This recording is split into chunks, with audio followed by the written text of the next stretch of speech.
program contains scenes of violence. Viewer discretion is advised. Welcome to the RWT Podcast. Welcome to the RWT Podcast. I'm your host, Emir Costello. And my goodness, has it been a long time since I have done one of these. Yeah, man. I do see the writing on the wall. This is one of my favorite themes, by the way. Jeff Hardy was really killing it with this thing before he left WWE and went to TNA. How ironic is it, too? I've been using this theme to open up the show ever since I started doing the show. And at the time, there was just no hope at all that the Hardys would ever be back in WWE. And now as it stands today, the Hardys are back, and they are the tag team champions. Anyways, as I said, it's been a while since I've done one of these, and man, I'm really, really happy with the activity on the page. I think it's been fantastic. We are 94 members strong, which I know is not thousands and thousands of people.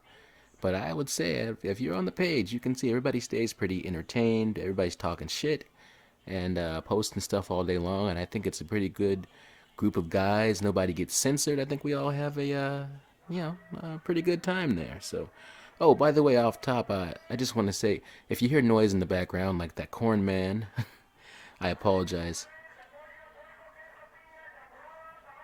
Can you hear that? That guy's got a megaphone screaming about tamales. It's insane. My neighborhood.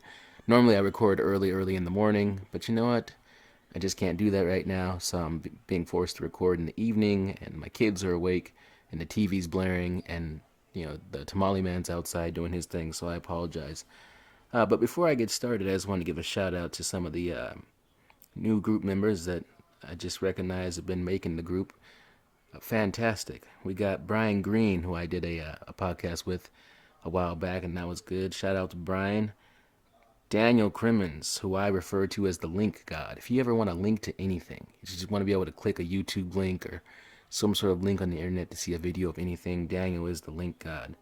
And then we have the belt god, Eric White. Man, that guy can create some fantastic stuff for you to put on your superstar in WWE 2K17. We got Greg Golden, I appreciate him, Luigi Bonomo, and of course Mr. Paul Morales, who is the Undertaker of our group. He's been watching wrestling since the early 1900s or something like that. And this guy is just a walking encyclopedia of all things wrestling. Not just WWE. He knows every WCW, NWA, you know, all the, when it was WWF, all the good stuff. So we definitely appreciate Paul's contributions to the page. I want to say thanks to Ted P. De Niro. He was the first guy I invited to join the page, I believe. And him and Paul were there when it was, you know, basically just us until it bloomed into what it is today. And, of course, I would be remiss if I didn't mention Mr. Tony Kirkendall. I don't even know if I'm saying her last name right, by the way. If I'm not, you can roast me later. But my God, this guy, the hater of Roman Reigns, the hater of everything.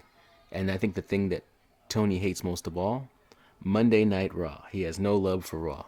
Or seemingly anything else, but we really enjoy having Tony on the page.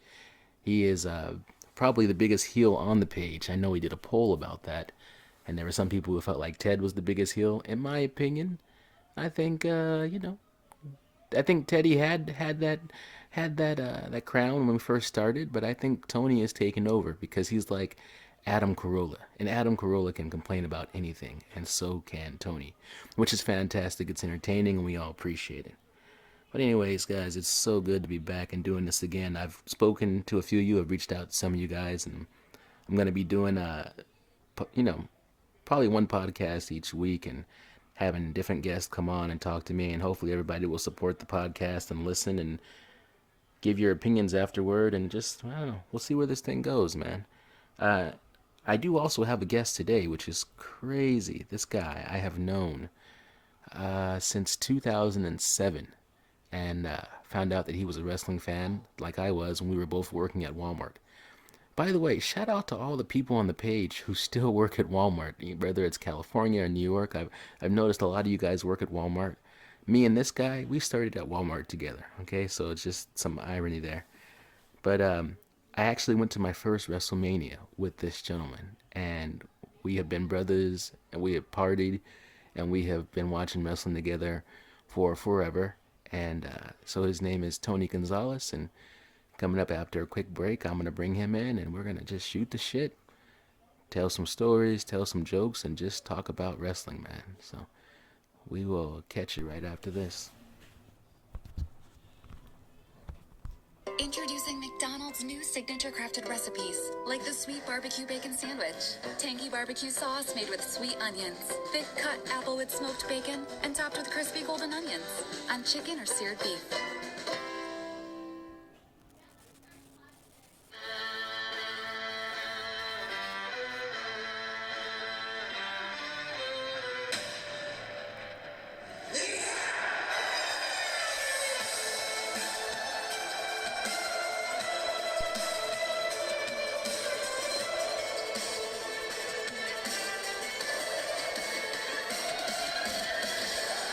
WWE Backlash.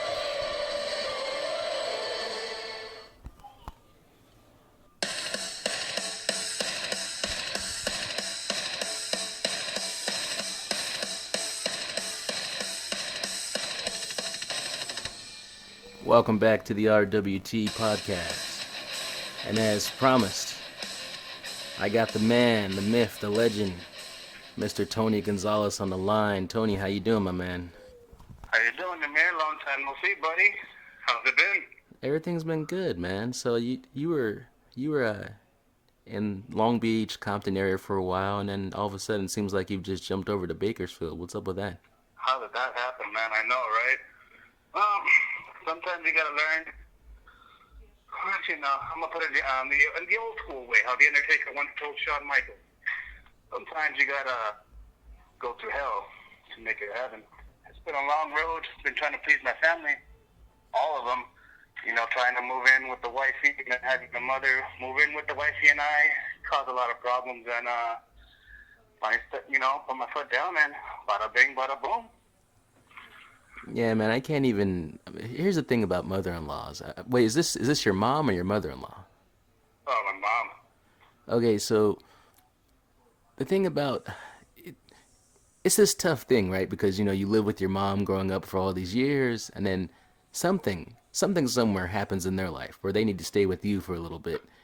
But as the old saying goes, you can't have two queens of one castle. Yep. So who knows? It could be a whole boatload of problems. I was in that situation before. It was interesting, but luckily it was only for a limited time, and it came to an end, man. But it's definitely good to hear from you, man. How you feeling about WWE these days? You know what? A lot of people keep talking about the Attitude Era was always better than this era. I am a strong WWE fan. As you may know, we were the kings of WWE everywhere we used to go. And you know what? In my opinion, I think this era would seriously kick WWE's Attitude Era. In my opinion, I love it. I love the wrestling. The wrestlers are just wrestling, and we still got the soap operas here and there. But I prefer it over the good old days. Don't get me wrong, the good old days were great, but these perfect. What's that say? Glorious. Here's the thing about wrestling today. So I don't know, man. I don't know if I would say exactly what you just said. I don't want to incite a riot or anything like that. But if I had to say, if I was like, okay, I kind of agree with Tony. Here's the reason why. Things are so much more fast-paced now than they were back in the day. It was so much about the psychology. You take a guy, you lock up at the beginning of the match, and you move real slow, and you take a guy down to the mat, and you spend 7 minutes just rolling around on the mat, and you just kind of eventually work up to a faster pace and then a finish. But these guys, right. The way it is now, and that bell, ding, ding, ding, and this boom, somebody's going over the top rope, and there's all kind of kicks and punches, and you can hardly, it's way different than what it ever was. I know there was a little party I went to not too long ago where, I would say a fellow jabroni He actually told me that the Attitude Era was strictly a whole lot better than the New Era. And he kind of got me in a question that I actually been wanting to ask a real wrestling fan, which now you're here. Is anybody in this era, can they beat Stone Cold Steve Austin at his prime? If so, who? Shit, man. Okay, so here's the thing about Stone Cold in his prime. Stone Cold in his prime was like John Cena, except people actually liked him.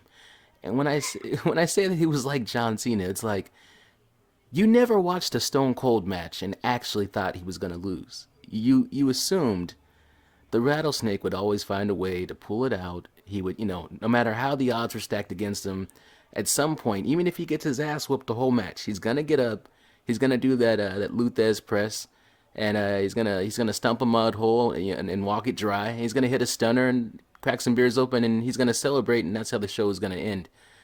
So it's difficult, because I could think of a few guys who I feel like could out-wrestle Stone Cold. And not even just in WWE. I mean, we both know how I feel about Kenny Omega. Awesome. The cleaner. He's going to clean up the WWE. Okay. Then there's the phenomenal AJ Styles. And then there's Shinsuke Nakamura. But so here's the thing. Stone Cold was like the ultimate face. He was, even though he had the persona of a bad guy, but really he was the ultimate good guy because he was an everyday man. It's almost like the American Dream on steroids or something, right? All right. Okay, so in order for the match to be good, I don't want to see another babyface going up against him. So I guess if I had to say, I don't know, man. I don't think anybody's... I don't know if I think anybody could realistically beat him in his prime, but I think that if you take, like, let's say Kenny Omega, who's one of the best heels in the business, and that guy could wrestle a broomstick and make the match look fantastic. If you put him in there with Stone Cold, I think it would be a hell of a match. Do I think that he could beat Stone Cold? I mean, I know he can, but would they ever write it that way? I don't know, man. Did you come up with somebody who you thought could tussle with him? Well, my original answer was actually a terrible answer. I'll have to admit that. I said Dean Ambrose. I don't know why. It just came from the top of my head. I love Ambrose all the way. I mean, from the day he came from the Shield, Ambrose was always my favorite. And yeah, I think that was a ridiculous answer, especially sorry about that one. Everybody laughed at me. So then I tried asking some other jabroni, and this jabroni comes up with something that I can even think of. Kevin Owens. You put Kevin Owens and Stone Cold Steve Austin in the match, I don't know. Could probably say Kevin Owens might get that. Okay, so here's the funny thing about the answer that you came up with, which is Dean Ambrose. So Stone Cold has Dean Ambrose sit down on the Stone Cold Steve Austin podcast. Right. It was recorded, for the WWE Network. And I don't know if you noticed, man, Dean Ambrose was very, very offended by Stone Cold's line of questioning. And, man. Yep, I've seen that too. Here's the thing, Stone Cold, he's a storyteller. He's an old school guy. So he was trying to lead Dean to tell a story. But the whole thing was he wanted Dean to work that angle of, I was poor, I came from, a one-parent household, I didn't know my dad, and things were looking crazy, and then I became a big success in WWE eventually. And Dean Ambrose was like, no, man, you're not going to turn me into a victim. I'm nobody's victim. I had some tough spots in my life. Who doesn't? I did it my way. Yeah, and so then once he didn't, go along, because here's the thing, you want to make the show interesting, so it's kind of like, it's a work. Even if you don't really feel that way, who gives a shit? You're just trying to put on an entertaining podcast. But Dean, essentially, it's almost like wrestling stiff. He's not selling any of the moves. He's like, nah, I'm not gonna act like that was my life. So then after that, Stone Cold attacked his in-ring work and was kind of like, yeah, I feel like you're stale. I feel like you're lazy. I don't think you're doing anything brand new. You're not transcending the sport. You're just kind of there. You're just kind of around, and I think that you should... That flavor of the month. Yeah, but you got to do something. You're just kind of like going through the motions. You're not really making the business better, which, of course, Dean Ambrose obviously took exception to that, and he was kind of like, well, I feel like I'm, doing some of my best stuff, and I'm working really hard, but I accept your challenge. I'll try to be better. Yeah. So it was, that that was interesting to see that back and forth. But do I think Dean Ambrose could beat Stone Cold? The problem I have with Dean Ambrose is that his moveset is so limited. He kind of reminds me, he's like the Cactus Jack of his era, you know?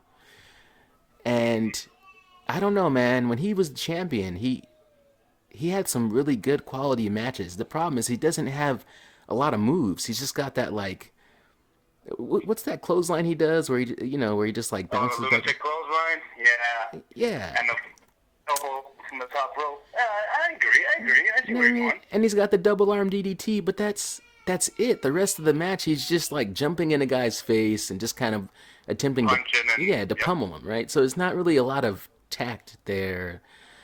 So that's difficult. And then you have Kevin Owens. The problem with Kevin Owens is that he exists in the PG era. See, remember like Kevin Steen on the Independents who like power bombed people and you thought that their neck was broken? Jesus Christ, yep. Okay, so Steen, in the chant he used to get, kill Steen, kill, and all that kind of stuff, that was a different guy. But Kevin Owens, I don't know, man. They got him doing this PG stuff, and he's a great talker. And the thing I like about him, especially like when he was doing the Goldberg stuff, he didn't have any respect at all for Goldberg. Like he was, he was. If you look at his social media, like his Twitter, I mean, he was trashing that guy and making him look stupid. He's like, "Fuck it, you're gonna take my belt from me anyways, so I'm just gonna say what I want to say."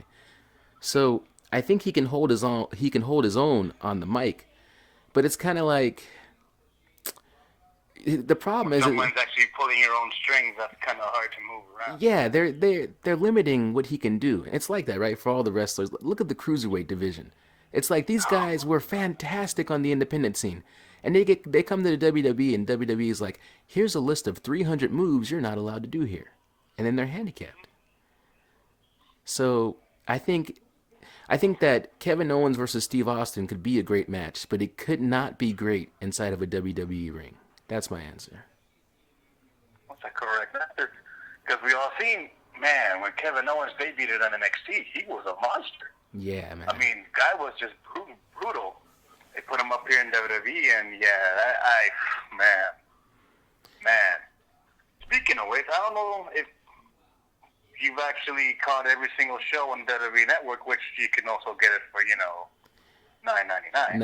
$9.99. Did you watch the Table of Three featuring Kevin Nash, AJ Styles, and the Heartbreak Kid, Shawn Michaels? I did watch that, man. It didn't really feel like a table of three. It just basically felt like everybody sitting around sucking Shawn Michaels' dick. So. My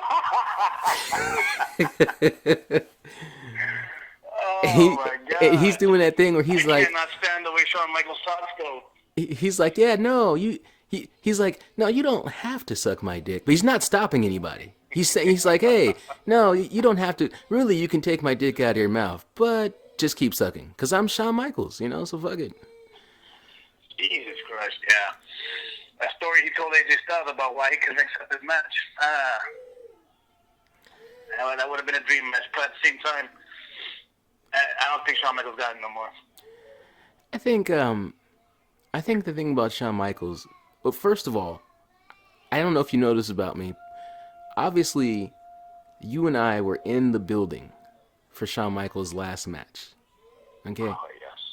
That was our first ever WrestleMania. That was also my last, and you went on to go to a bunch more, and we'll get to that. But I take a lot of pride in being able to say that I saw Shawn Michaels' last match.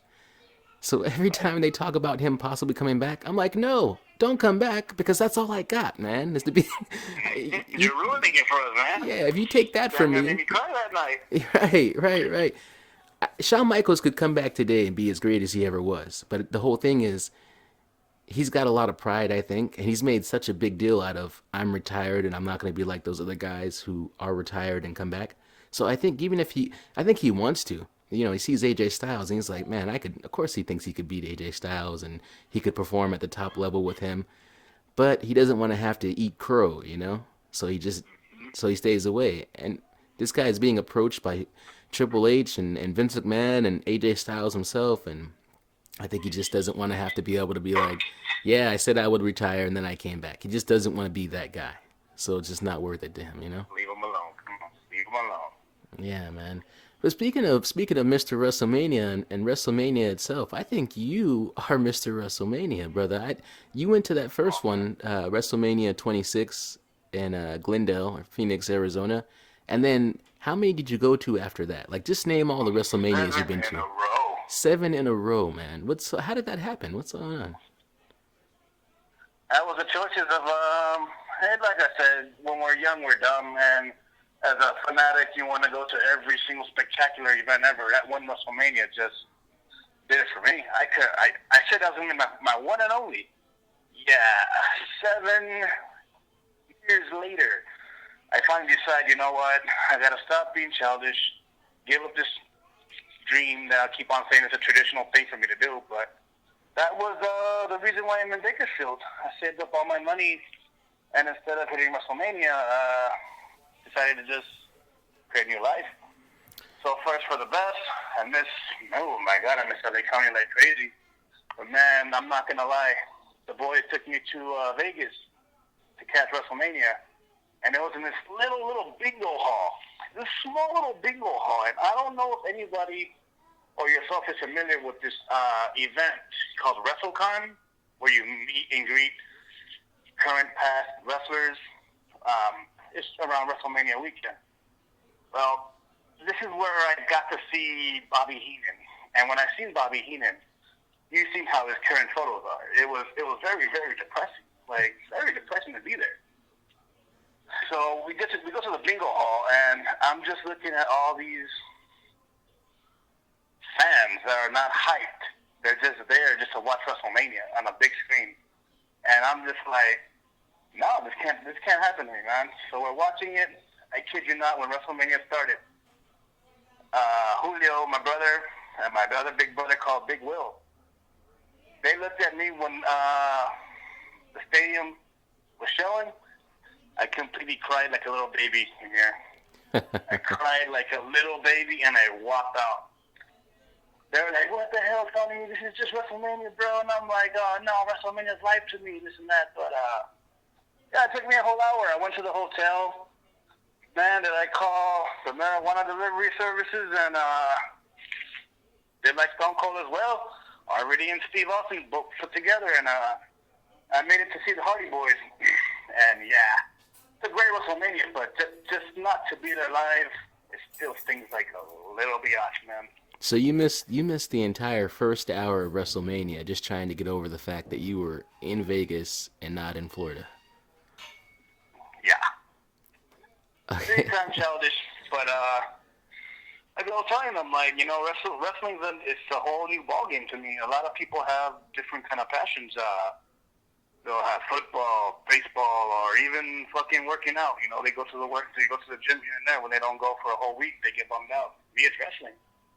I honestly can't live without it. My fiance hates that. Oh, you choose wrestling over me, right? Do I have to answer that? But, yeah, but I love her to death. But, yeah, wrestling to me, it just makes me feel alive. I've been talking to a lot of people about this documentary I see on the WWE Network with Scott Hall. Yeah. Have you seen it by any chance? I have not seen it, but I saw you promoting it on the page and saying how good it was, and I was like, Ouch. I gotta watch that, man. Ouch. Like, do you know anything of Scott Hall, like, from the past? Before he was a wrestler? Before he was a wrestler, no, but I know a lot of things about his wrestling career, and I mean, obviously it's you know, his difficulties with alcohol and things like that, or it's just, you know, it's very storied, it's well documented. He actually says why, in that documentary, why he's an alcoholic, and it's a very, very, very scary story, man. Like, I to this day, I get chills just by thinking about it. But I would strongly recommend, because I don't want to do no spoilers for anybody here, but check that out. In the beginning, like the first 5 minutes of the documentary, it explains a lot, and it leaves you like breathless. Like, it's just breathless, man. I give Scott Hall nothing but respect. Nothing but respect. Just like he always said, and it's a great motto: bad times don't last, but bad guys do. Yeah, exactly, man. You know, I remember, of course, my first experience with Scott Hall was him as Razor Ramon, you know, the bad guy, Chico. He's throwing the toothpick at people, and his hair is greasy, and And so I remember when him and Nash first jumped to WCW, I was just a kid, man. I didn't really know, I didn't really understand what was happening. And so the next week, when they had like the fake Diesel and the fake Razor come out, and I was like, oh my God, they're back. And then I was like, who the fuck are, there's no fucking way. Like, Diesel, why? How did Diesel get so fat? You know, and then the guy that they had do Razor Ramon, it was like, it was pretty good for like, if it would have been like a movie version, you'd have been like, oh, it kind of looks like him. But just like, it was terrible, man. And, and I just remember thinking, this is complete bullshit. Like, where did they go? And I would have never flipped the channel to WCW. And I've said it on the page too, that the way my loyalty works, I couldn't have watched 1 second of Nitro. I mean, I maybe once or twice I watched, you know, because like Jericho and Eddie Guerrero, just that cruiserweight division, I had to see some stuff, you know, but just nothing on a regular basis. You know, I couldn't do it, man. So when they left, they were basically gone to me. I wouldn't see guys unless they came back to WWF, you know? Which that actually bring up your page really shocked me that there was more WCW fans over WWE. I saw that, really man. Yeah, it was shocking to me because here's the whole thing. So that leads you to believe that those people who, you know, everybody who did the poll, they only watch WWE because it's the only game in town. I don't know, man, that I would have, okay, let's say WCW wins and WWE goes out of business. I'd have been like, I used to be a wrestling fan, but now I'm not. I couldn't have done it. Right? Yeah, I don't know, man. So it's kind of weird. I know that would have been me for sure, because I couldn't watch Nitro. There were times where Raw was actually not going to air. Something happened with Raw, and they were not going to air. Well, I'll try to watch Nitro. But just like Raw's messing up right now, that 3-hour thing, that was killing me, bro. And every time they go to commercial, who pops up first? The NWO. And another NWO. There's another NWO. And it was just, I just couldn't, man. I really couldn't.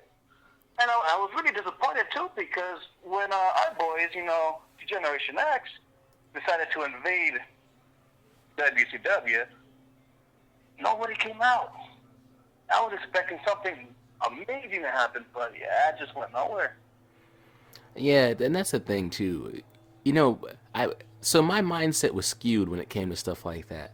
I was a WWF guy, so I didn't have any idea that WWF was actually losing.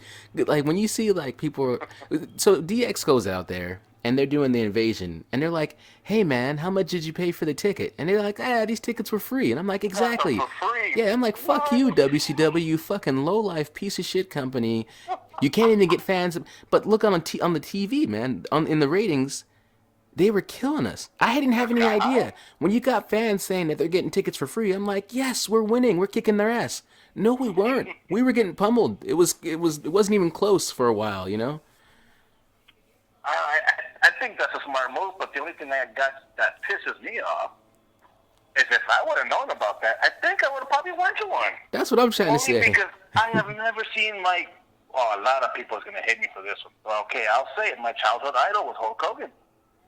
Until this day, no matter what, I mean, there's Shinsuke Nakamura, who I fucking love to death. Like you said, there's Kenny Omega, there's the Dolph Ziggler, there's Shawn Michaels. Hogan will always be that number one guy. Including the fact that now that I'm all grown up, I knew he was a piece of shit guy. But he's the reason why my childhood was the way it was, and I will always thank Hogan for that. Yeah, you know what? I was a Hulkamaniac, and how could you not be? How could you not love Hulk? Even to this day, I'm telling you, bro, I know he said all that stuff about black people. If any black people can hear me, I just want you to hear it straight from my mouth. I'm a black guy. I don't give a fuck. Fuck it. He's Hulk Hogan. There's a lot of great people in history that were racist and whatever. Everybody talks their shit. Everybody says whatever. And if everybody was being recorded all the time, nobody would be friends with anybody because everybody says crazy shit. But, you know, Hulk Hogan, I'm not talking wrestling ability because he doesn't have any of that at all. But just the overall, his aura, like Hulk Hogan is like, holy shit. You know, if I met him today, I'd be like, Hulk, dude, I don't even care that you're racist. You're great. Booker T, remember Booker T? We're coming for you, nigga. That's like, And Hulk Hogan's like, Booker T could, he said it. How come it was okay when he said it? Fucking Hogan, man. But, so, am I gonna be seeing you in Long Beach pretty soon for that New Japan Wrestling show? Dude, no, let me tell you something. They released those tickets, right? I was waiting 7 o'clock. They didn't have any seats that were together. It was all like, you could just sit by yourself, basically. All the seats were just single seats. I guess it was like maybe 30 seats they had total, but there was no two seats together. There was no such thing as two seats. You could buy one seat for $60. That was the option. And I was mulling it over in my mind for literally maybe 30 seconds, and I was like, you know what, fuck it. Even if I have to go by myself, I'm gonna go. And so I clicked back on it, and Ticketmaster was like, yeah, this event doesn't even exist anymore. It was that fast. It was like, it was 7 o'clock, and then by 7:01, the tickets were gone. It was over, man. There's nothing I could do about it. Have you tried going to like other ticket places, like StubHub? No, I haven't. I probably will. I mean, obviously they're gonna be, super marked up and blah blah blah. So I'll take a look at it at the time. My buddy Smitty over there is gonna be really pissed off because we were supposed to go, but I have been kind of lagging on getting the tickets. I did not know they're gonna sell out that quick. Dude, they sold out like. And here's another thing too. New Japan, I love you. How about you fucking tell us what the card is? I just want to know. Here's the thing. You know how I can only go to one show. I'll go to both if I have to, but I just want to see Kenny Omega. If I didn't see anybody else from your promotion, I don't give a shit. I just want to see Kenny Omega. By the way, I have no clue what show Kenny Omega is going to be on. You know what I mean? At least put the card and say subject, subject to change or something like that. Yeah, but like, if what night is Kenny going to be there?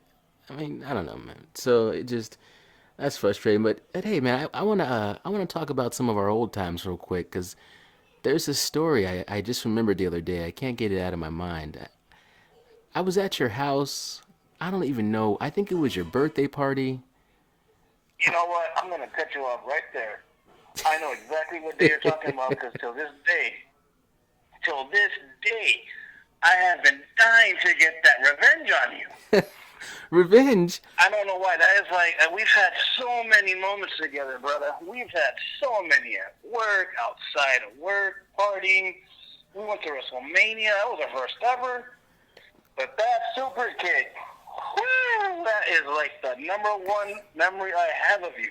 Yeah, that's my number one memory with you. Super kick party before super kick party was even cool. But I got greedy. That's what the problem was. I think.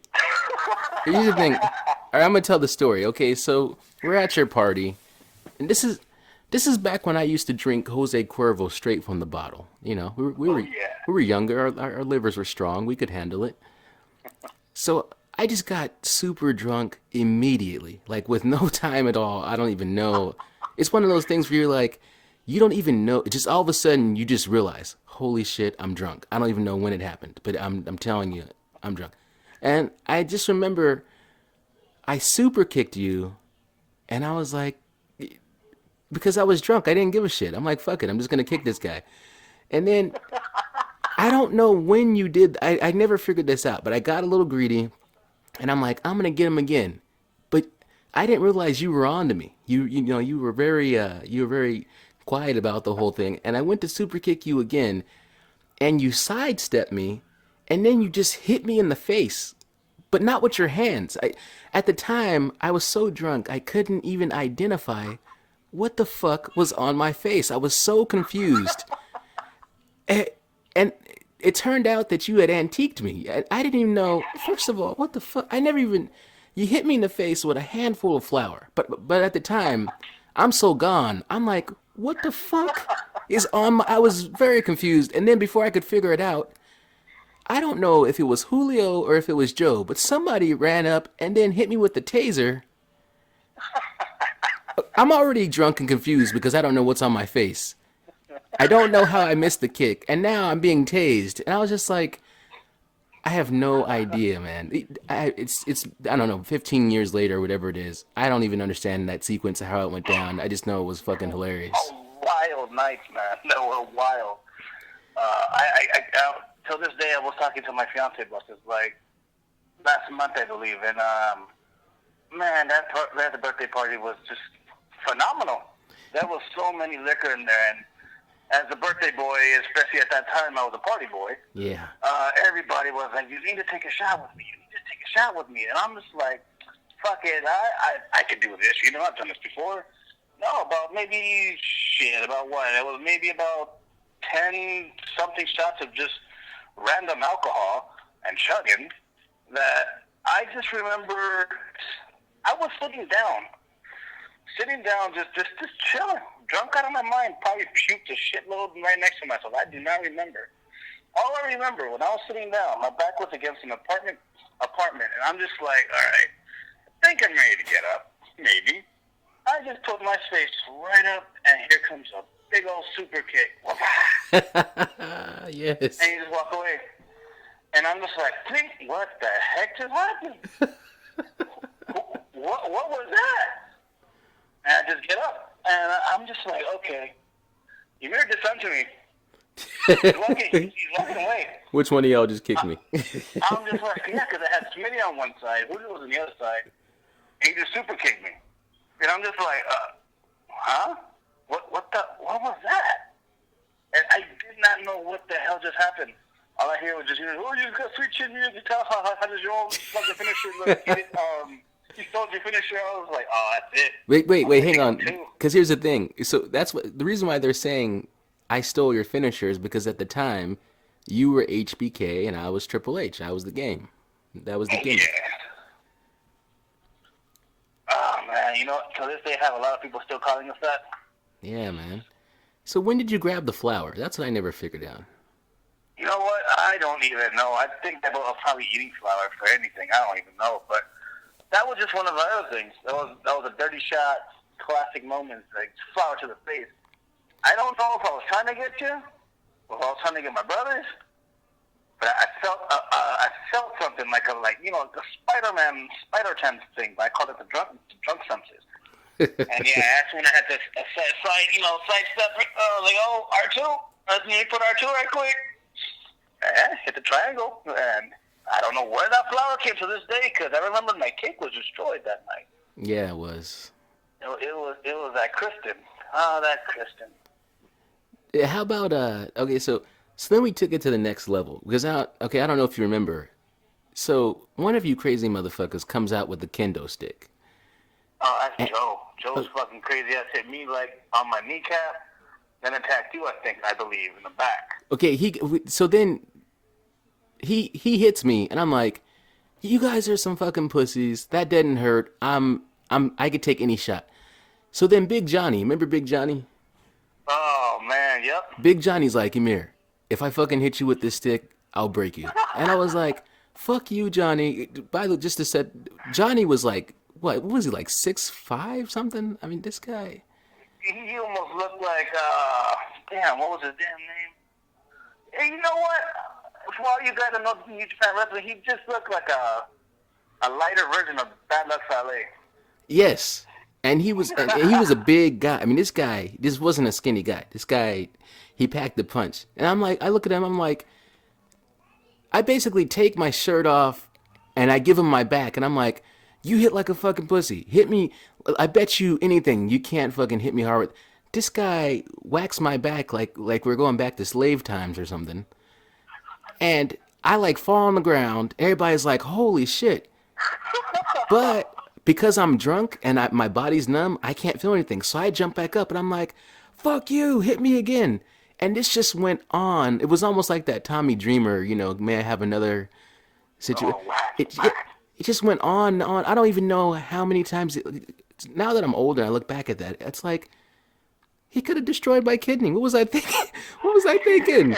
I could have anything. Could have internal damage. I could have bled out in my sleep. But at the time, young, dumb, drinking, and I just let that guy hit me with the kendo stick as many times as he wanted, and I just kept challenging him. What a crazy night. That guy had a really weird fetish for pain. I will tell everybody that. He tased me about eight times. I was trying to be a man about it. It hurt like a bitch, but my pride took over. I was like, come on. It's not gonna work. It's not gonna work. We're already fucking drunk out of our minds. He keeps on tasing me in my fucking ribs, and I'm like, fuck, that just tickles, bro. You know what he does after the 6th tase? What's he do? He tases my goddamn nuts.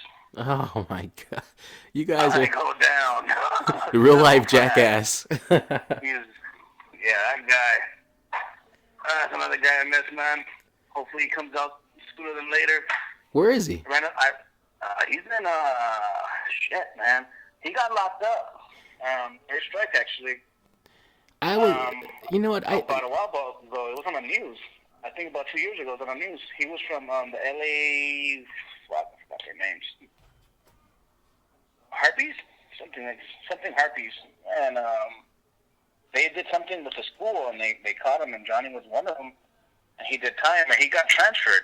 And the funny thing is, when I was working at Walmart, my last day, I ran into his mom and dad, and he told me he got transferred, I think, to Wyoming or something like that. He's going to do about another 6 years. Damn. But Janet knows everything. She still talks to my girl. I'm going to try to get some information because he's been really wanting me to write to him, but I just never have the time to do it. I got to start. If you do, man, forward me that info. Here's the thing. So I was living downtown Long Beach, and I ran into Johnny, or some kind of way I got reconnected with him, and he had fallen on some hard times, and I just kind of, I hung in there with him. I did some things I could to help him out and stuff like that. And then after a while, I stopped hearing from him, and I was just like, oh, maybe, because I remember he actually started working back at Walmart, and I was like, okay, good. He landed on his feet, and I told him, at the time, I'm like, dude, whatever I'm doing, don't sweat the technique. I'm not expecting any of this to come back. It's just we're brothers, aside from that one time that he was going to try to fight me at work, but that doesn't matter. At this point, it's like we're brothers. We're all good here. And so, but I just never knew what happened to him. But I'm sad to hear that, man. I hope he lands on his feet. Yeah, he was doing bad, real bad. His mom says, he's doing better, but the dad kind of like shrugged his shoulder, on the back, saying like he's getting worse. So I'm gonna try to write to him as soon as I get the information. I'll shoot you the address too. That way, show him some love as well. That way, he knows that there's people outside. So careful. Yeah, exactly. And I hope little Gilbert's doing okay, right? Oh yeah, he's a big boy, man. Real big boy. I don't have Janet as a friend, but Meriden does. And one time I just seen the photo, and Meriden was like, "This is Janet now." Oh my God, dude, she has transitioned herself into, man, she is thinner than me. Oh, that's crazy. Yeah. I don't know, man. Well, hopefully everything works out with her, man. But so, another topic. How did you get into New Japan Wrestling? You know what it was? I've always heard wrestlers. Okay, so I started listening to the wrestling podcast, and I read every time a wrestler comes out with a book, I always read it. I've read Booker T's book. I read Chyna's book. I've read several Chris Jericho books. Mick Foley, just whatever I can get my hands on. And everybody's always talking about doing a tourney in Japan. I never really paid that much attention to it, but I'm gonna be honest with you. Literally just recently, I saw Wrestle Kingdom 11, and I saw Kenny Omega. Like this whole Bullet Club thing. Before Wrestle Kingdom 11, I didn't even know what the Bullet Club was. So when Kenny Omega's turning his back on AJ Styles and AJ Styles ended up in WWE, all I knew was like AJ just came from Japan. I didn't know anything about the Bullet Club. So I watched Wrestle Kingdom 11, and I see that match with Omega and Okada, and I'm like, wait, what the fuck? It was difficult to turn back on WWE after seeing New Japan, I mean, just wrestling in its purest, it was all so beautiful. So then I started going back and watching all the greatest matches I ever missed from New Japan, and I'm like, dude, man, I'm hooked. And I know you're well versed in it. Like, how'd you get into it? Oh my God, me and my buddy Smitty, some may know him as Phoenix Jericho on our little site there. That's Smitty? No, I mean, I've always heard you talk about Smitty. I believe I met him before, but I didn't know he was Phoenix Jericho. Yeah, that's a little shit talking ass over there. Every night I would go to his shop. He has a tobacco shop that he runs, and we'll just kick back, throw some brews, and watch some wrestling. I guess one time we were just bored out of our minds. We're like, man, all right, we watched 205. Not 205, I'm sorry. We watched NXT. We watched, WWE. He's like, hey, I've been looking into some stuff, I want to show you this match. And I'm just like, fuck, we got nothing but time to kill. Sparks up another blunt. We're smoking in there, and he goes, I'm going to show you just the main event, all right? If you like the main event, I'll show you some more matches. I'm like, I'm probably not going to like it because, WWE's the best. You know how I always am. Yeah. And he put Shinsuke Nakamura against Kota Ibushi. Oh, my God. At a Wrestle Kingdom. And I'm just like, and I'm not going to lie, I am just like the critic, like you said on your page. I seen Shinsuke and I was like, what is this gay Michael Jackson doing out here? What is this guy doing? The gay samurai. God damn, but I love that song, man. That song, Subconscious, that's what got me. And I'm just like, man, this guy is smooth, man. Like, he's just swag all over the place, and this guy's an ugly motherfucker, like, and he knows it. Then here comes Kota Ibushi, and, I'm comfortable with my sexuality, so, like, I always tell everybody, like, I'll admit if somebody looks good or not, and Kota Ibushi's chiseled. I'm like, fuck, none of our guys in WWE looks like these guys. Like, what the hell? Yeah, I'm like you, man. Here's the whole thing. Tons of vagina, all right? So if there's some good-looking guy, and I don't have a problem saying, like, oh, that's a good-looking guy. It's not like, because it's not like when we were kids where everything's like, that's gay and you're gay. Like, nobody can say that shit to me. I don't know, man. This new generation, man, they can criticize a lot. Yeah. I got bashed for saying Shannon Tatum was all right looking in the Baywatch movie. Yeah, but here's the thing. I was like, wow. Here's the thing. Okay, so I know you. I won't get into it, but I know you, brother. And if there's one thing you're not, all right. What's the Rock's moniker? The jabroni beaten, pie eaten. All right, you know what I mean. You're far from it. Hey, here's a story about Shinsuke Nakamura. Before I even knew who Shinsuke Nakamura was, I saw a picture of him. And okay, you remember Oz, right? That guy Christian that used to work at Walmart. Oh, yeah. Okay, before Oz cut his hair bald, which is kind of, I don't know why he looks. Anyways, he had his hair just like Shinsuke Nakamura's, and he looked exactly, because his eyes kind of do that, Asian-esque, whatever. Point being is he looked a lot like, so I took a screenshot of Shinsuke Nakamura, and I think I posted on Instagram, and I was like, hey, Oz, you look just like this guy. I didn't know who the guy was.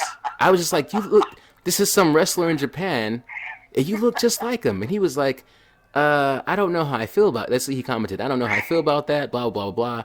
But literally, I had no clue who Shinsuke Nakamura was. I was just like, this guy looks like Oz. And then, I don't know how much, maybe a year later is when I finally found out about Shinsuke Nakamura.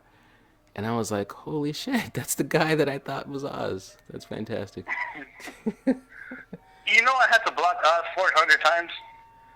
Yeah, I know there was some craziness there, man. But I guess if you're hearing this, you're a crazy bastard. That's what happens when you're a sexy beast. Hey, you know what I remember? But that guy was awesome, man. I'm not gonna lie. Yeah. He was a cool cat. So let me ask you this, because I just want to understand where you're at with it today. If the cleaner, Kenny Omega, and the Young Bucks, the Elite, if they're wrestling a match, let's say on Ring of Honor or New Japan, and it's airing at the same time as any WWE show, I don't pick one, I don't give a fuck. What are you watching? Well, to answer that question, me and Smitty, Phoenix Jericho, we're actually gonna go. We're trying to go to WrestleMania this year, and Will and Julio, they were truly pissed off at me. I mean, they were like, disappointed, pissed off, all the negative words you can throw at me. Because I told them, I'll go to WrestleMania, but I'm not going to TakeOver. And they're like, why? I got you if it's money problems. No. Me and Smitty, we're going to go to the Ring of Honor show to watch the Hardys versus the Young Bucks. Oh, my goodness. That was amazing. God, Julio just tore me apart. These young fucks they're whack. Dude, you don't know. Like, broken Matt Hardy. When Matt Hardy was still truly broken, I would have. TakeOver is great. Here's the thing about TakeOver. It'll be on the network when you're ready to watch it. I would have chosen the Young Bucks and the Hardys too. I'm telling you. So. That right there. When I finished watching Shinsuke versus Kota Ibushi, I kid you not, I even told Smitty I hate him. It was really hard for me to watch WWE for the next 2 weeks. And all I would do is I'm watching WWE, but on my phone I'm either watching Shinsuke Nakamura matches because I'm so in love with this guy, and I'm just like, I need to see more. Julio B during Raw, hey dude, you're missing a great Raw. No, I'm watching it, but you're watching that bullshit ass wrestling shit. I'm just like, man, I don't know. I just can't get enough of it. And there's just so many Nakamura matches that I've seen already that I'm even shocked to say. Have you watched the Shelton Benjamin versus Nakamura match? I haven't watched it, and here's one thing I want to say about Nakamura. I cannot deal with Shinsuke Nakamura when he was just the regular, generic-looking Japanese wrestler. Like when he. Oh man, it's hard to watch, right? Yeah, it's kind of like, okay, I didn't watch Stone Cold when he was a part of the Hollywood Blondes, when he was the ringmaster. Yeah, I mean, it's bullshit. I don't want to see it. I want to see Stone Cold Steve Austin. And I'm telling you, when Shinsuke is just like wearing like the regular black pants and he's got the typical Japanese bowl cut, there's nothing interesting about him. It's like, I know it's Shinsuke Nakamura, but it's not really. He became Shinsuke down the line when he grew his hair out, shaved the side of his head, and started doing the Michael Jackson thing, and that's the guy I want to watch. Right. Just like Triple H and with the Hunter herself. Yeah, I don't want to see those old matches, man. When he became the Game, and he left DX, and he was yeah, it's my time, and he did, I mean, just from there on, I was rocking with him before then, but if I had to go back and watch some stuff, I'd probably avoid that whole gimmick there. Like William Ringle, he's a man, such a man. No, just looking back, like I didn't like that Steven Regal, a real man's man. Fuck that, man. Well, even it goes with HBK with me. Honestly, when he came back from, when was it? When did he come back? When he fought Triple H, I believe, right? Yeah. Elimination Chamber. I couldn't stand that Shawn Michaels. I could not. Man, I never want to see his match. But with the shit brown lights. And he walked out of the chamber with the belt. That's with jeans on. That's what I didn't understand. It's like this guy. It's like his first match back. He didn't have jeans on. I'm sorry. Those shit brown tights. Yeah, plain. They were basically plain. Which is not even at all HBK, and it's like his first match back. And you put the belt on him. It didn't make sense. I get it. Shawn Michaels. I get it. But you still got to build the guy back up because there's a whole bunch of fans at that point who didn't even know who HBK was really. Great point. So I would say, let's say Brock Lesnar. Who's going to take his title? That's tough, man, because here's the whole thing. Who's going to be willing to fly to Minnesota and go knock on his front door to get the title? Roman Reigns is going to take his title if you listen to the Wrestling Rumors, and it'll be at WrestleMania. So it's kind of like... He's going to hold the title that long? That's what the reports are saying, that they want to give Roman Reigns his big moment, because he hasn't already won the title at WrestleMania in the main event, right? So, no, let's do it again, because it was so successful the first time. And supposedly Brock Lesnar is going to drop the belt to Roman Reigns at this year's WrestleMania, and they think that this is what's going to transcend Roman. By the way, let me state very publicly, for the record, I'm not the other Tony. I don't have a problem with Roman Reigns. Like, as a wrestler, I like his moveset. I think he's good. I think he's shit on the mic. He's terrible. I just don't ever put a mic in front of his face. But as like a human being, I've heard his like the podcast with him and Jericho, and I get him. I understand him, and he's always been very nice to me. Like, he responds to my tweets, and he favorites them, and I just feel like, man, if they would just let that guy just be a heel. He's got all this heat. Let him.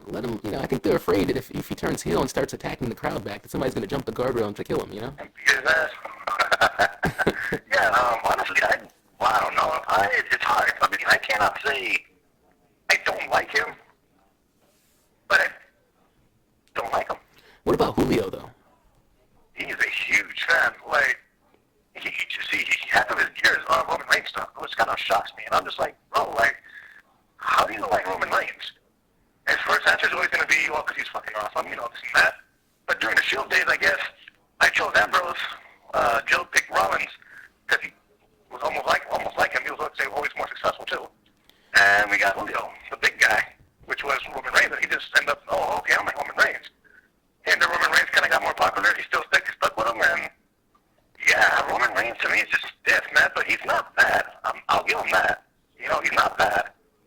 I was the only one in the damn bingo hall rooting for Roman Reigns, and that was kind of scary because I thought all people were going to whoop my ass. Dude, when I was at Payback, and I'm sure you watched, Roman Reigns just got his ass whooped. I don't even know what the point of that match was. So then the pay-per-view ends. I'm there live, and Roman's on the ground, and all these people are crowded around him, and they're trying to get him on the stretcher. And, like, you know, at the end of a WWE show, normally JoJo will say, hey, thanks for coming out. You guys have a good night. She's not saying it. So we're like, what the hell? So obviously we didn't know at the time that they had went live on the network and did a backstage segment. So in the arena, they didn't show any of that, like on the Jumbo, like the Titantron or nothing. They're not showing us. No, they're not showing us anything. They're not saying anything. So everybody's like, do we leave or don't we leave, right? So there's all this confusion because, like, you can see Michael Cole, Booker T, they're still talking down there, and we're like, is something else gonna happen? Are they gonna have another match? Like, what the fuck? So anyways, finally, after forever, I guess after they finished the backstage segment, they're like, hey, thanks for coming out, everybody, you can leave now. And everybody's like, well, you could have said that 10 minutes ago. And so we're walking out, my wife and I, and my wife is really like, she's not like a people person. Like, a lot of people, like, crowds make her really nervous. Well, there's like 8 billion people crowded around us. Everybody's leaving at the same time. And there's one black kid. And I don't know how old he was. I mean, he's a man, but you know, I just call people kids.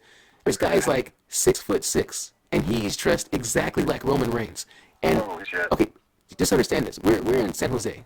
So it's basically a bunch of white people and then me and that guy. But he's 6'6".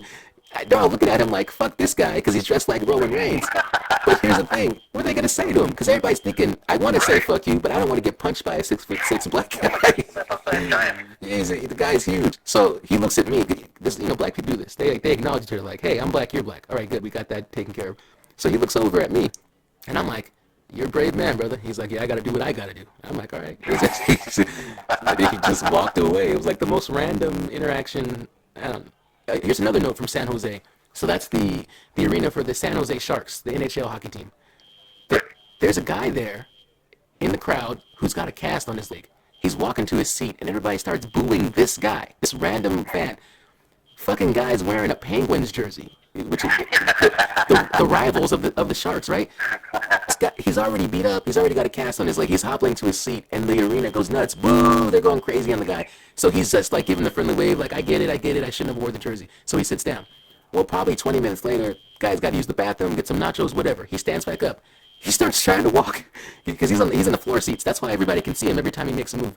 He starts trying to walk past, you know, to go back out, to do whatever, and the crowd goes nuts again. Boo! I'm looking around like, did the heel come out? No, this fucking guy is hobbling past. They booed him on his way back out, and then when he came back again, they booed his ass again. And I'm like, this guy, you need to go to the merchandise stand and just... Save your life. I mean, come on. I mean, you're gonna end up with 2 broken legs by the end of the night. But it was like, the crowd was relentless. I was scared for him, seriously. I forgot what we were. Man, I don't leave those kind of huts.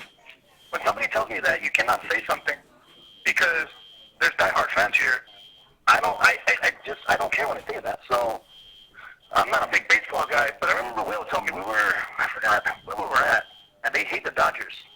Oh yeah. Nah, that could be anywhere. Probably, I mean, Angel Stadium. Nah, damn. I forgot where we're at. Giants, San Francisco Giants. Oh yeah, for sure. Like at that WrestleMania, oh yeah, man. Okay, so yeah, so I'm over here like, Dodgers, yeah, Dodgers, and we're like, Tony, I'm not fucking bullshitting you, dude. Like, if you just fucking stop saying that shit here, dude. I'm like, we're not fucking Walmart. I don't give a fuck, dude.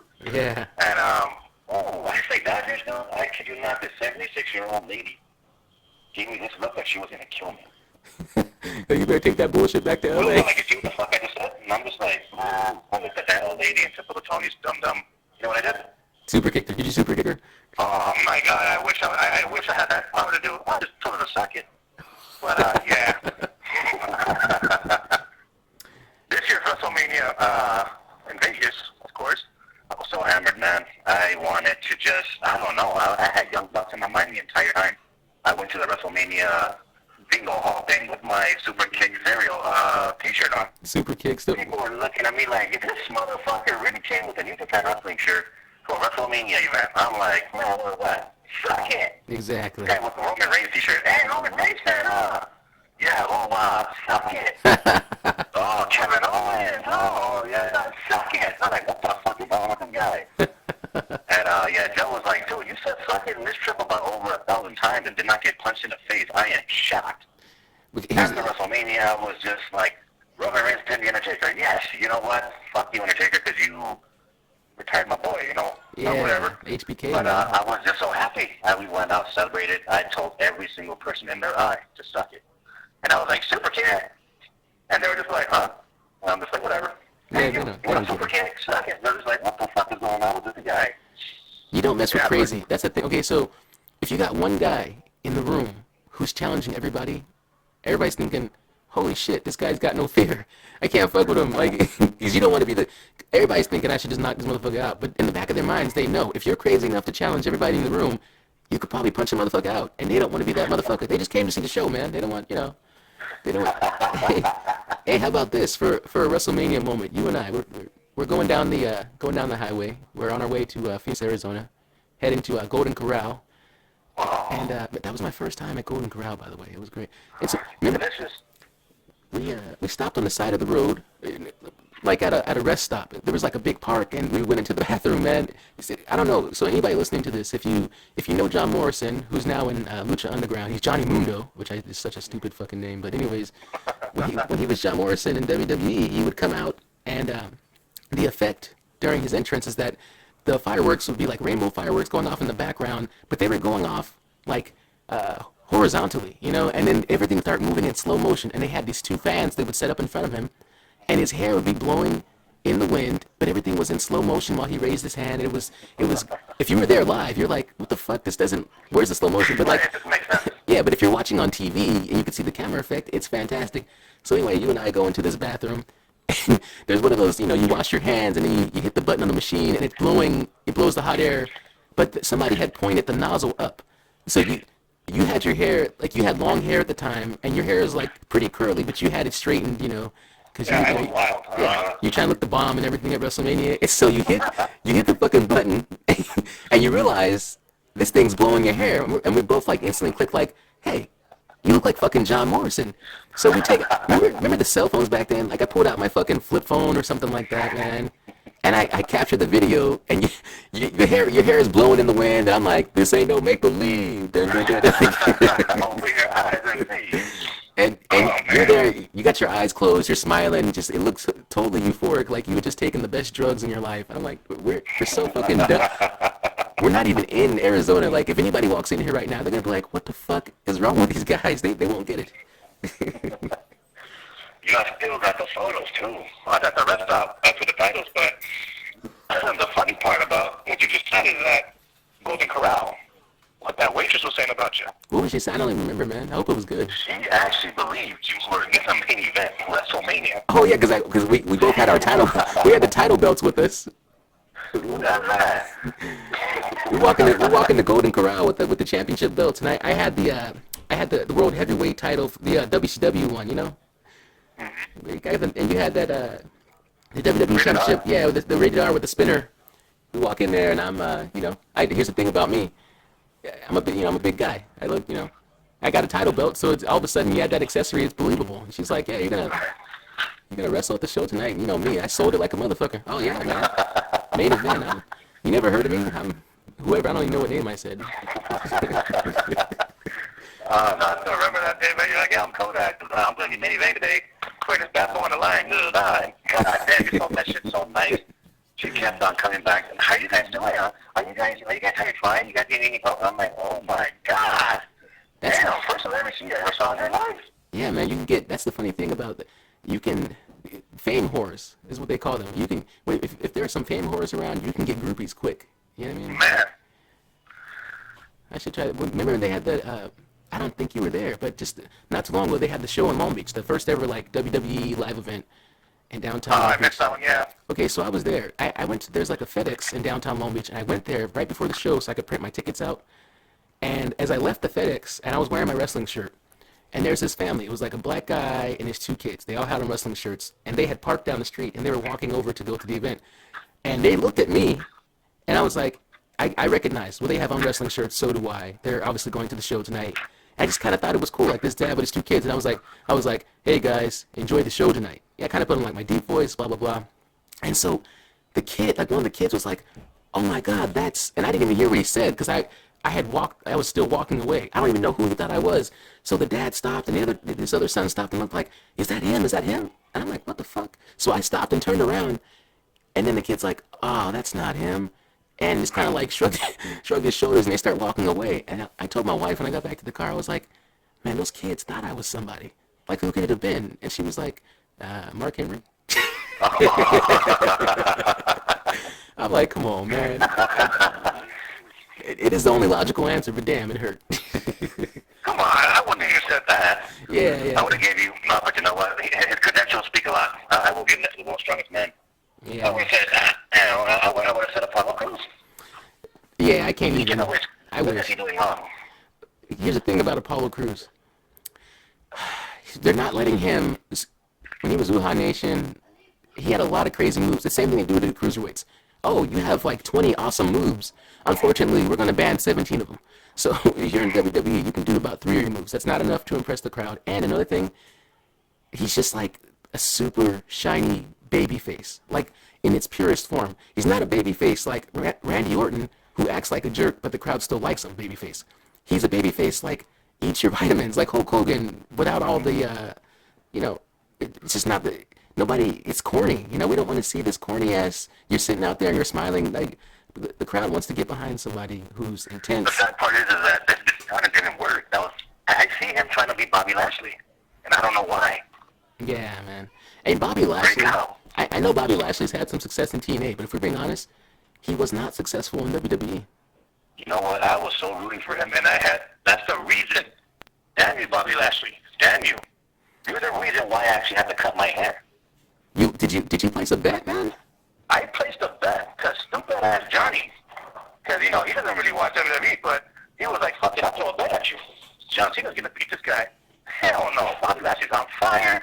This guy has a look. This guy has fucking skills. And god damn, when he lost that match, man, Listen, he specifically shaved my head. Okay, here's the thing, Tony. You should have consulted me, and here's why. This is why I fucking hated. Okay, WrestleMania 22. I just want to comment on this real quick. John Cena versus Triple H in the main event. Triple H was working that crowd. Everybody was booing John Cena, and then that match ended with John Cena submitting Triple H. Triple H, who had gone on record as saying that he thought John Cena sucked in real life. But see, the way they were booking John Cena, he was Super Cena, and nobody could beat him. Like, literally, nobody. One by one, he beat everybody that ever mattered to me. And that's why I fucking hate that guy. And when he beat Bobby Lashley, what does he do? He gets on the fucking top rope. He hits the FU. I don't know if it was the attitude adjustment back then or if it was still the FU. But he hits it off the top rope, and he's still, it's like, this is bullshit. This is bullshit. There's no way. It's bad enough you let him beat. You made Triple H tap out at fucking WrestleMania, you fucking bastards. It's like, let's not act like John Cena's not capable of losing ever. I hated that whole Super Cena thing, and you're right. Lashley should not have lost to him. But if you think about it, it worked. Like as far as the company goes, they were able to book him strong like that. They made him the face. He sells all this merchandise. He is a transcendent star on the level, well, not quite, but almost, to the level of Dwayne "The Rock" Johnson. So even though I hated it as a fan, if you're just looking at it from like PR strategy and making money, it worked. They did their thing, I agree. That's why Tony went bald. Man, I'm pretty glad my hair again right now. It's actually the same length as WrestleMania 26. I remember that length. I remember that obviously distinctly from the story we told. So here's the thing, man. We've talked a little bit about the past. We've talked some about the present, and going to start winding down this conversation, man.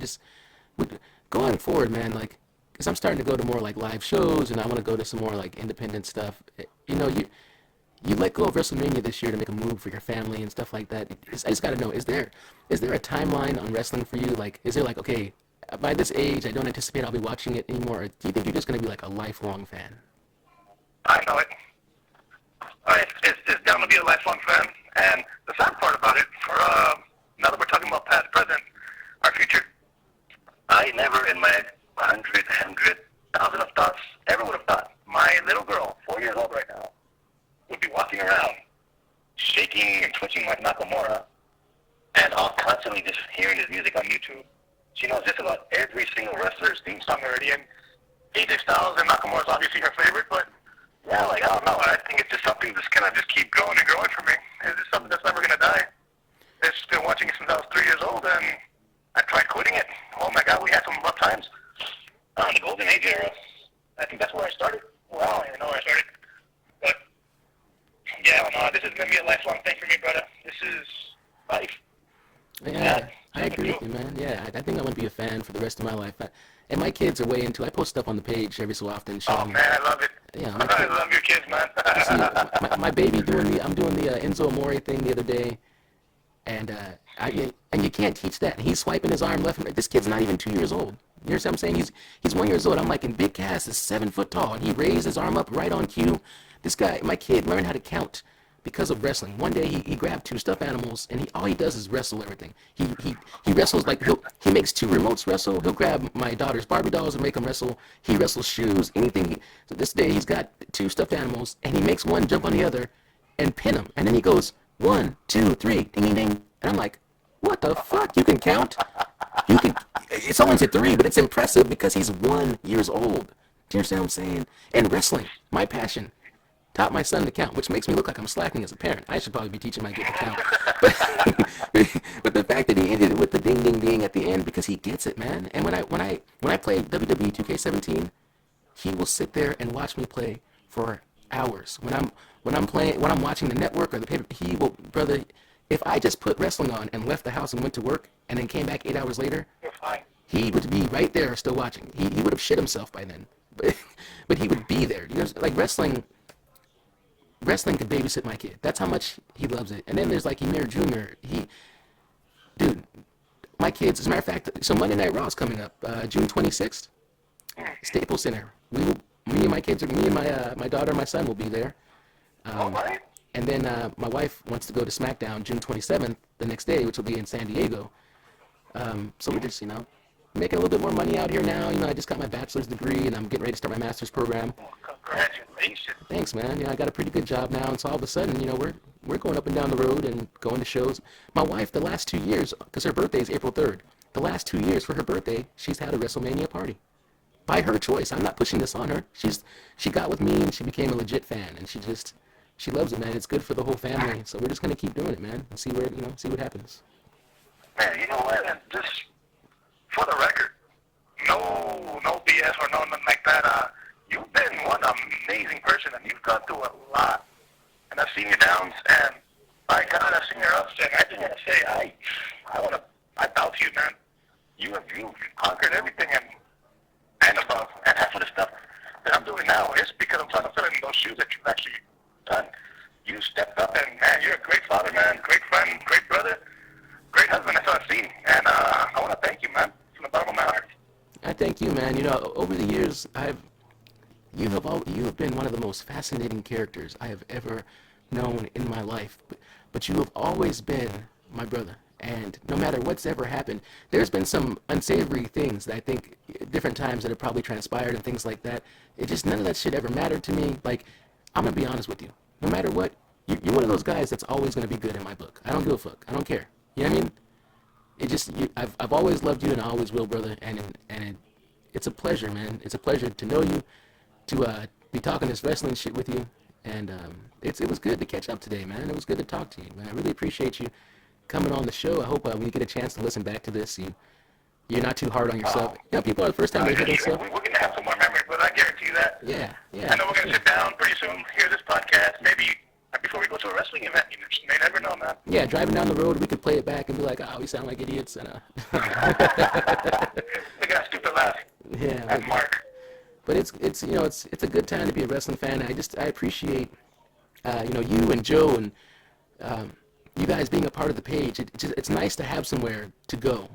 You'd see familiar faces and just talk about the thing that we love. And I don't know how you feel, man, but like literally, I go to sleep posting, I wake up posting. It's just all day on that page.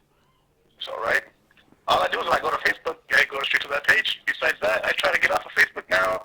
I'm hooked on this trading card game, digital, called WWE Slam, free on the iPhone. That's a very addicting game, man. And Supercards. Well, I kind of died off of Supercards, but yeah, right now I'm just getting angry because that interview just beat me. The account out, he botched. He tried throwing me back in the ring, and he just hit me in the ring steps, just off my title. That sucks, man.